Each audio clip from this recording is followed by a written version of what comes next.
ତିନି ପଦ। ତେବେ ଏପରି ମହାପରିତ୍ରାଣ ଅବହେଳା କଲେ ଆମେମାନେ କିପରି ରକ୍ଷା ପାଇବା? ବାସ୍ ସେତିକି।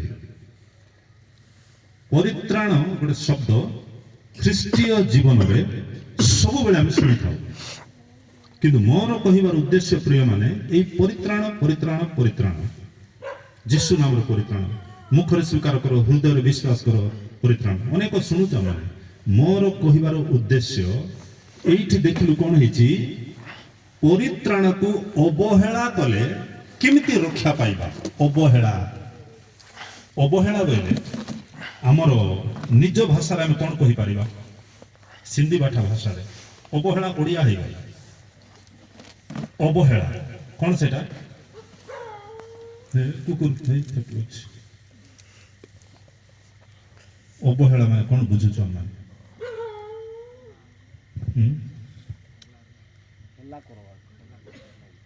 ହେଲା କରବାଟା, ଅବକୁ ଛାଡ଼ିଲେ ହେଲା ବୋଇଲେ ଜାଣିଲେ ଅବହେଳା ପ୍ରକୃତରେ କଣଟା?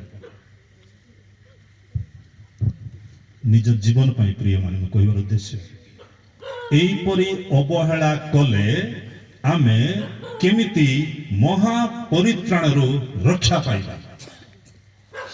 ଗତ ଦିନରେ ନ୍ୟୁଜରେ ଆପଣମାନେ ଶୁଣିଥିବେ, ଭୁବନେଶ୍ୱରରେ ନା କୋଉ ଜାଗାରେ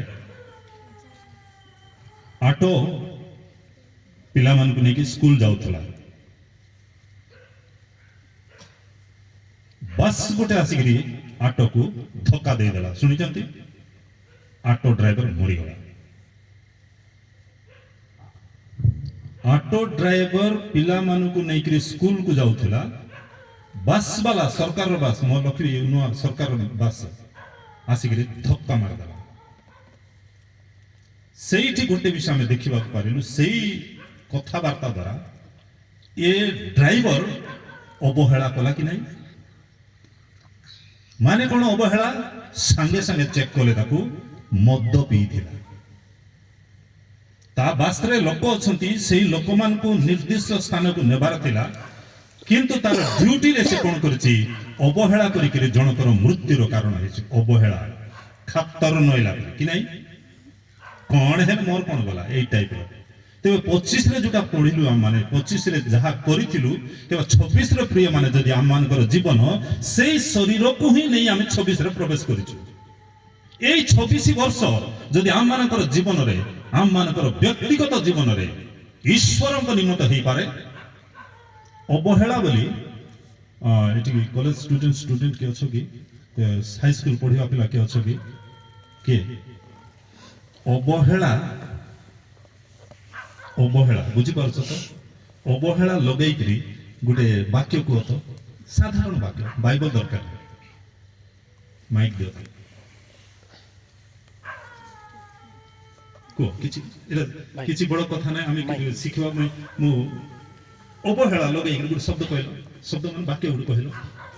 ୟେସ୍, ଏନିୱାନ୍ କ୍ୟାନ୍, ଯେ ଆମେ ସମସ୍ତେ କହିପାରିବା। ଅବହେଳା ତାକୁ ଲଗେଇକି ବାକ୍ୟ କହି କିଛି କଥା ନାହିଁ। ସ୍କୁଲ ଯିବାରେ ଅବହେଳା କଲି। ପିଲାମାନେ ସ୍କୁଲ ଯିବାର ଅବହେଳା କରିବ ନାହିଁ, ହେଠି ତମର ପାଇଁ ଏତେ ଥଣ୍ଡାରେ ସ୍କୁଲ କିନ୍ତୁ ଅବହେଳା। ସେ କହିଲେ କଣ, ସ୍କୁଲ ଯିବାରେ ଅବହେଳା। ଅବହେଳା କଲେ କଣ ହେବ ବାପା ମା ଜାଣିଛନ୍ତି, ସେମାନଙ୍କୁ ଜଣା ନାହିଁ। ସେମାନଙ୍କର ସ୍କୁଲ ଯିବାରେ ଯଦି ଅବହେଳିତ ହେବେ, ଅବହେଳା କରିବେ, ବର୍ଷ ଶେଷର ରିଜଲ୍ଟ କଣ ମିଳିବ ଆମମାନଙ୍କୁ ଜଣା। ଅବହେଳା ବୁଝିପାରୁଛ ମାନେ? ମୋର ବ୍ୟକ୍ତିଗତ ଜୀବନ, ଗତ ଦିନ 2-4ଟି ମିଟିଂରେ ପଚାରୁଥିଲି ମୁଁ, ଅବହେଳା ବୋଲୁ ବୋଲୁ ଭାଇ ଭଉଣୀ ତ କହିଲେ ସ୍କୁଲ କଥା, କିନ୍ତୁ ସେଇଠି ବାଳକମାନେ ଥିଲେ, ଅନ୍ୟ ଲୋକ ଥିଲେ, ସେମାନେ କହିଲେ ପ୍ରାର୍ଥନାରେ ଆମେ ଅବହେଳା କରିବା ନାହିଁ, ବାକ୍ୟ ପଢିବାରେ ଅବହେଳା କରିବା ନାହିଁ। ଭଲ କଥା ସେଇଟା। 2025ରେ କେତେ ବାକ୍ୟ ପଢିଥିଲୁ, 2025ରେ କେତେ ପ୍ରାର୍ଥନା କରିଥିଲୁ, 2026ରେ ସେଇ ଶରୀର ନେଇକିରି ଆଜି ଆମମାନଙ୍କର ଅବହେଳା ଅଛି କି? ଜାଗ୍ରତ ହେବା। ଯଦି ଅବହେଳା କରିଛୁ, ସେ ପରିତ୍ରାଣର କେମିତି ରକ୍ଷା ପାଇବା ମାନେ? ଭୟଙ୍କର ପରମେଶ୍ୱର ଯଦି ତା ଆଗକୁ ଯିବ। 2 ପର୍ବର 1ରେ ଲେଖା ଅଛି, ମୁଁ ଆପଣମାନଙ୍କୁ କହିବା ଉଦ୍ଦେଶ୍ୟ ଅଛି, ଲେଖା ଯେ ଶୁଣିବା ବାକ୍ୟ ମନୋଯୋଗ ଅନେକ ଅଛି, ଆମ୍ଭେମାନେ ଲକ୍ଷ୍ୟ ଭ୍ରଷ୍ଟ ହେବୁ। ଲକ୍ଷ୍ୟ ଭ୍ରଷ୍ଟ ବୋଲେ କଣ? ସେ ଡ୍ରାଇଭର ଯୋଉଠି ଯିବା କଥା ଯାଇପାରିଲା କି? ଆଠବାଲା କୋଉଠି ଯାଇପାରିଲେ କି? ଯୋଉଠି ଯିବା କଥା ସେ ପହଞ୍ଚି ପାରିଲା ନାହିଁ, କାହିଁକି? ଅବହେଳା କଲା। ତାକୁ ଯୋଉ ଡ୍ୟୁଟି ଦିଆଯାଇଛି ସେ ଡ୍ୟୁଟିରେ ସେ କରିପାରିଲେ ନାହିଁ। କହିବାର ଉଦ୍ଦେଶ୍ୟ ପ୍ରିୟ ମାନେ, ଆମ ମାନଙ୍କର ଜୀବନରେ 25 ଯାହା କଲୁ ଆମେ 26ରେ ଯଦି ଆମେ ଅବହେଳା କରୁଛୁ, ଆମର ଯୋଉ ଲକ୍ଷ୍ୟ ଅଛି ସେଠି ପହଞ୍ଚି ପାରିବା ନାହିଁ, ଲକ୍ଷ୍ୟ ଭ୍ରଷ୍ଟ ହେଇଯିବା। ଦ୍ୱିତୀୟ ବିଷୟ ହେଲା ଆମମାନଙ୍କ ନିମନ୍ତେ, ଯଦି ଆମମାନଙ୍କର ଲକ୍ଷ୍ୟ ଭ୍ରଷ୍ଟ ହେଲା ମାନେ ଯୋଉଠି ଆମମାନଙ୍କର ଯିବାର କଥା, ଅର୍ଥାତ୍ ଯୋଉ ଚାକିରି କରିବା କଥା, ଯୋଉ ପାଠ ପଢିବା କଥା, ଯୋଉ ବ୍ୟବସାୟ କରିବା କଥା, ଯୋଉ ସେବା କାର୍ଯ୍ୟ କରିବା ନିମନ୍ତେ 26ରେ ଅନେକ କରିବୁ ବୋଲି ଚିନ୍ତା କରିଥିଲୁ, କିନ୍ତୁ ଆମମାନଙ୍କର ଜୀବନରେ ଯଦି ଅବହେଳା ଅଛି, ଆମେ ସେଇ ଲକ୍ଷ୍ୟରେ ପହଞ୍ଚି ପାରିବା ନାହିଁ। ପୁତ୍ର କନ୍ୟା ମାନଙ୍କର ବିବାହ କରିବା ପ୍ରସ୍ତୁତ ହଉଛୁ, ଆମେ ଜମି ଚାଷ କରିବା ପ୍ରସ୍ତୁତ ହଉଛୁ। ଆମେ ଯଦି ଆମମାନଙ୍କର ଜମି ପାଇଁ ଅବହେଳା କଲେ ଧାନ କାଟି ପାରିବୁ କି? ଆମେ ଚାଷୀ କଣ ସେମିତି ବୁଣି ଦେଇକି କାଟି ଦଉଛି କି? ଅବହେଳା ଯଦି କଲା କଣ ପାଇବ ସେ? ଅବହେଳା ଯଦି କରିବେ ପାଠରେ କଣ ପାଇବେ ଶେଷରେ ବର୍ଷରେ? ଅବହେଳା କଲେ ଆମମାନଙ୍କର ଆତ୍ମିକ ଜୀବନ, ପ୍ରାର୍ଥନା ବିହୀନ, ବାକ୍ୟ ବିହୀନ ଯଦି ଜୀବନ ହେଲା, ଅବହେଳା ଚଳିବ? ସବୁ ଚଳିବ? ନାଇଁ, ଚଳିବ ନାହିଁ। ଅବହେଳିତ ଜୀବନ ଆମମାନଙ୍କ ମଧ୍ୟରେ ଏଇ 2026 ମସିହାରେ ପ୍ରଭୁ ଦୟାରେ ଦୂର କରନ୍ତୁ। ସେ ଦୂର କରିବେ, କଣ କରିବେ? ମୁଁ ନିଜେ ଚେଷ୍ଟା କରିବାର ଅଛି, ମୁଁ ଆଉ 25ରେ ଯୋଉଟା କରୁନଥିଲି ଏଇଟା କରିବେ ଏଇ ବର୍ଷରେ, ଆଉ ଯୋଉଟା କରୁଥିଲେ ସେଟା ଛାଡ଼ିବି ମଧ୍ୟ। ଅନେକ ସମୟରେ ଆମମାନଙ୍କର ଜୀବନରେ ପ୍ରଭୁ ସାହାଯ୍ୟ କରନ୍ତୁ। ଖାତର ନୁହେଁ, ଆମର ଭାଷାରେ ଆମେ କହିପାରିବା ଚଳିବ, ନାଇଁ ଚଳିବ ନାହିଁ। ଆଜି ଯଦି ଆପଣମାନେ ସାଧାରଣ ଭାତ ଘରେ ଯାଇକି ପ୍ରାର୍ଥନା ନ କରିକି ଖାଇଦିଅନ୍ତୁ, ଶିଖାଇବାକୁ ଆସି ନାହିଁ, ପ୍ରାର୍ଥନା ନ କରିକି ଖାଇଦିଅନ୍ତୁ, ଜୀର୍ଣ୍ଣ ହବ କି ନାହିଁ?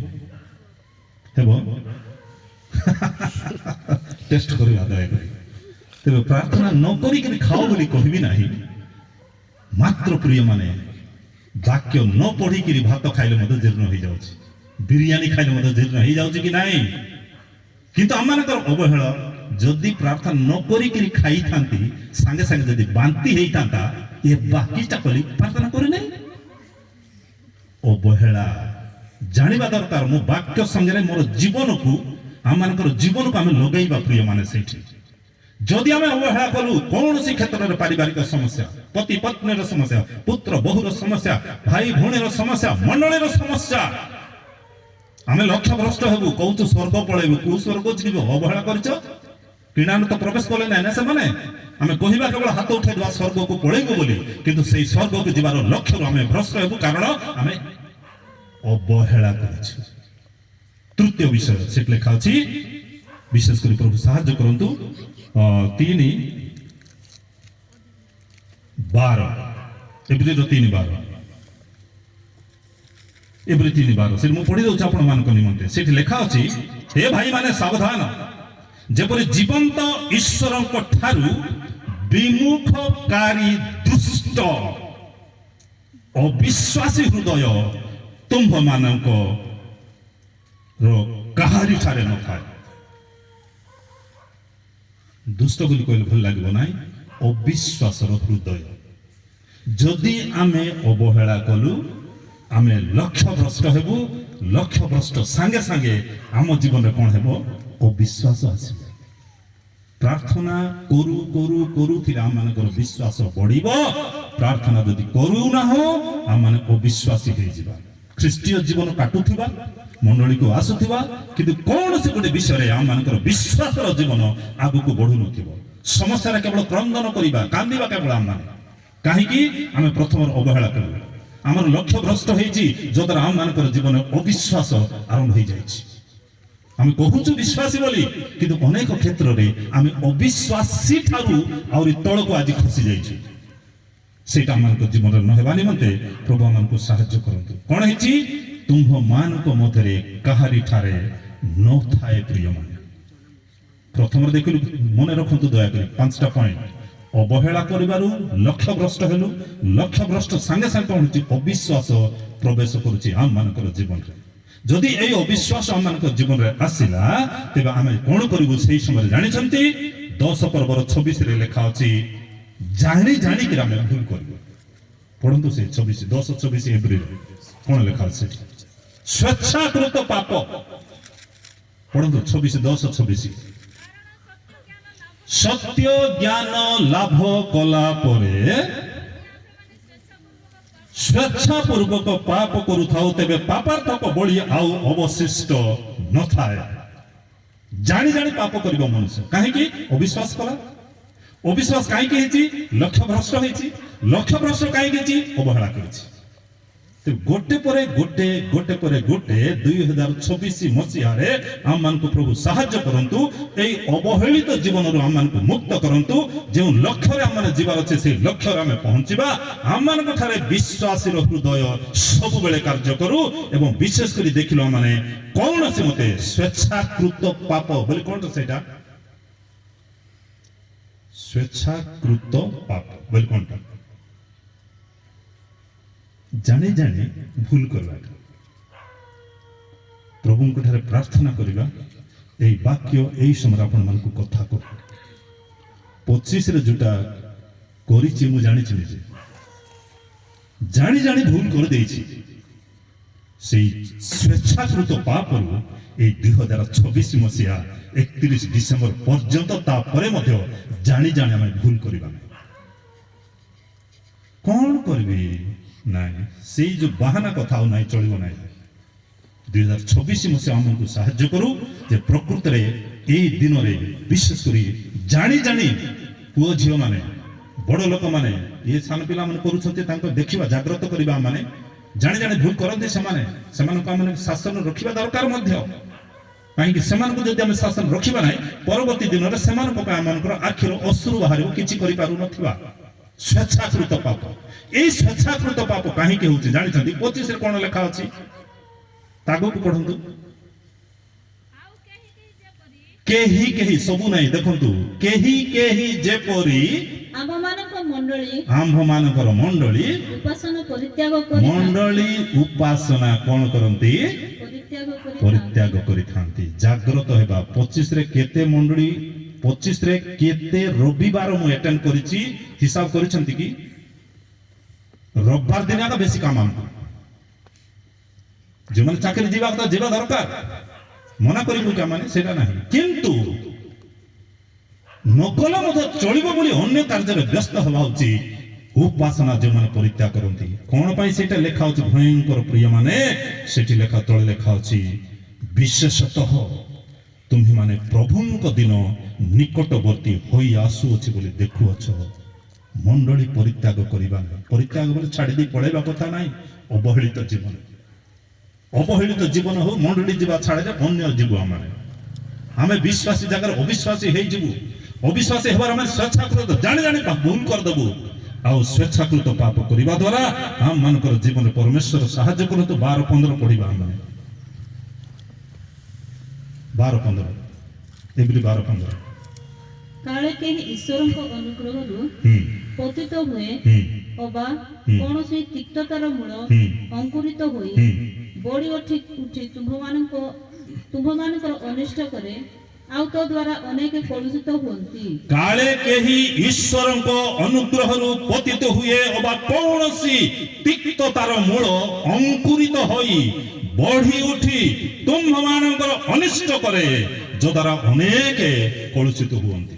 ପ୍ରିୟମାନେ, ପ୍ରଭୁ ଆମକୁ ସାହାଯ୍ୟ କରନ୍ତୁ। କଣ ହେଇଛି? ଭୟଙ୍କର ସମୟ ଏଇଟା। ଯଦି ଅବହେଳା କରୁ, ଖାତର ନଇଲା ପରେ ଜୀବନ କାଟିବା, ଲକ୍ଷ୍ୟ ସ୍ଥାନକୁ ପହଞ୍ଚି ପାରିବା ନାହିଁ। ଏଇଟା କଣ? 26 ନିମନ୍ତେ ଅନୁଯୋଗର କଥା ନାହିଁ। ଏଇଟା ଗୋଟେ ଗତ ସକାଳେ ଆମେ ପଢୁଥିଲୁ, କଣ ୱାର୍ଣ୍ଣିଂ, ସାବଧାନର କଥା। ଏଇଟା ଯଦି ଆମେ ଅବହେଳା କରୁଛୁ ପ୍ରିୟମାନେ, 26ରେ ଆଜି 22 ତାରିଖ, ଏବେଠାରୁ ଆମେ ନିଷ୍ପତ୍ତି ନେବା, ମୁଁ ଅବହେଳା କରିବି ନାହିଁ। ମୋ ପରିବାର ପାଇଁ, ମୋ ନିଜ ଶରୀର ପାଇଁ, ଅନେକ ସମୟରେ ଶରୀର ପାଇଁ ଅନେକ ସମୟରେ ଲୋକ ଅବହେଳା ଚଳିବ, ଯେମିତି ନାଇଁ ଥଣ୍ଡା ତ ହେଉଛି କେବେ ସେଠୁ ପିନ୍ଧୁନ ଚଳିଯିବ, ନାଇଁ ନାଇଁ, ଶରୀର ପାଇଁ ଜାଗ୍ରତ କରିବା ପ୍ରିୟମାନେ। এই ଶରୀର ପାଇଁ ଅବହେଳିତ ଅନେକ ଲୋକ ହେଇକିରି ପରିବାରକୁ ଦୁଃଖ ଆଣନ୍ତି। କହିଲାଟା ଶୁଣିବ ନାହିଁ, ଏମିତି ଆଗ ବୁଲୁଥିବ ତିନ୍ତି ତିନ୍ତି ବଜାରରେ, ହଉଛି କି ନାଇଁ? ନାଇଁ ଗ କିଛି ହେବ ନାହିଁ। ପିଲାମାନଙ୍କର କଥା ଆମେ ଜାଣିଛୁ ସେଇଟା। ଆମେ ନିଜର ଶରୀରକୁ ଜାଗ୍ରତ, ଅବହେଳା କରିବା ନାହିଁ। ଅବହେଳା ନିଜେ କରୁଛୁ, ନିଜର ଶରୀର କଷ୍ଟ ପାଇବ। ते विशेष कर आम देखिलु कौन होची शेषटा बहुत कष्ट विषय जदि अवहेला कलु लक्ष्य भ्रष्ट हेलु लक्ष्य भ्रष्ट जदि हेला अविश्वास हृदय पशि जाउछि अविश्वास हृदय पशि जीवा संगे संगे जानी जानी भूल करूचु आ ईश्वरंकर अनुग्रहरु पतित पड़ी जाउछु पढ़िबा नहीं मते छवि सामान को देखाई नांती तांकर अनुग्रह रे बंचिबा नहीं तामान को सहाय्य करिसंती आउ एई अनुग्रह रो पतित हेबार गुट लोक विषय जानि छथि बाइबल रे लेखा अछि केते कांदेला से ताकू मिलला नहीं के सेटा दुई भाई हां एसो पुनी एसो कोन कला बापा पाखरे जे कांदेला ना तापरे ओ बापा बापा की बापा सरला तर कथा कांदले मिसा चलबो नाही हैला कि नाही एते ईश्वरंकर अनुग्रहरु पतित हेइकी मनुष्य जेते कांदिले मध्य परमेश्वर सकाळे हम पढुतलु तांकर कठोरता को प्रकाश करिवे वाक्य सुनलु नाही मुंडली गलु नाही अविश्वास हेलु दुष्ट हेलु जानी जानी भूल कलु अनुग्रहरु पड़ी जाउछु जागृत तबे एई 2026 मसिहा आम मानते आशीर्वाद युक्त हो केतबेला आशीर्वाद हबो अभिशाप दूर हेले आशीर्वाद पाइबा गोटाडू अभिशाप थिबो अभिशाप थाउ थाउ मनुष्य केबे मधे आशीर्वाद पाइबने मने रखितो जदि अभिशाप एवं आशीर्वाद विषय रे जदि आमे परवर्ती समय केबे समय मिले ध्यान करि परिबा आपण माने पढिबे दया करी घर को जाके पढंतु द्वितीय विवरण लिखवा 28 पढ़ा समय ना द्वितीय विवरण 28 पर्व लेखा अच्छी आपण मैंने पढ़े 1 पद रु 14 पद पर्यंत ईश्वर आशीर्वाद अच्छी जो मैंने वाक्य शुणती पालन करती 1 पद रु 14 पद 15 पर्व रु शेष 68 पद पर्यंत 52टा अभिशाप अच्छी वाक्य कहीं सब दि जाए कौन एटा प्रचार करने नाई व्यक्तिगत जीवन में जदि मो ठारू अभिशाप दूर हेउ नाही केबे मध्य आशीर्वाद अपेक्षा मु करि परिबो नाही बाह्यिक भाव रे लोकन को देखाइला परि खाली कहूती बिसिना मो सेई अभिशाप रे रहि जाइथिबि प्रभु मन को सहाय्य करंतु 2025 मसिया जहा कि हम सक्सेस हेई नाही जहा कि करि पारि ना हूं होय त हम मन को लागुची किछि हेई पारिला नाही मात्र एई समय रे परमेश्वर तांकर अनुग्रह रु पतित नेहवा निमंते तांकर अनुग्रह रु पतित पड़िबा न पड़िबा निमंते परमेश्वर तांकर पुत्र को आम मान को पठाई करी तांको जो क्रूस रे कथा करथिले जो क्रूस रो कथा आज हम सुनिबा एवं समाप्त करिबा पालक महाशय क्रूस विषय बहुत कहिले आम क्रूस विषय गीत गाइले मुक्ति बोली बहुत सुनिले आम तेज आपण मैंने शुणिले 5टा विषय मन रखु दयाक मन पकई देवा चाहिए अवहेला करवा ना 2026 मसीह केवल वाक्य प्रार्थना यही सब ठीक अच्छे यहाँ दरकार अवहेला करवा ना आम व्यक्तिगत जीवन में पुत्र कन्या मान जदि अवहेला करूँ जागृत होगा से सेटरेट करवा सेवा कार्य आम अवहेला करूँ अवहेला प्रिय माने प्रभु जानी मु जानी शैतान मध्य जानी प्रभुंकर सेवा कार्य केते मु अवहेला करछि जो माने ईश्वरकर कार्य को अवहेला करंती से माने दंडर पात्र 48:10 जेरेमिया रे लिखा अछि ईश्वरकर सेवा कार्य एते खामकियाली कि ईश्वरकर कार्य कोन एते तमर मन इच्छा करबो कि तांकर सेवा कार्य करबा ने जे अवहेला करबो से शापग्रस्त से शब्द भलो नहीं प्रभुंकर धन्यवाद हो आशीर्वाद करंतु प्रभु मान को व्यक्तिगत जीवन पारिवारिक जीवन मांडलिक जीवन सामाजिक जीवन जो स्थान हम माने रहउचु हम मानकर जीवन अवहेला दूर हो लक्ष्य को पहुंचीबा अविश्वासी न विश्वासी हेबा जानि जानि भूल करिबा नाही ईश्वरकर अनुग्रह हमें पड़िबा नाही 5टा विषय सरला वर्तमान जीवा जेटा क्रूसर कथा मु कहउतिली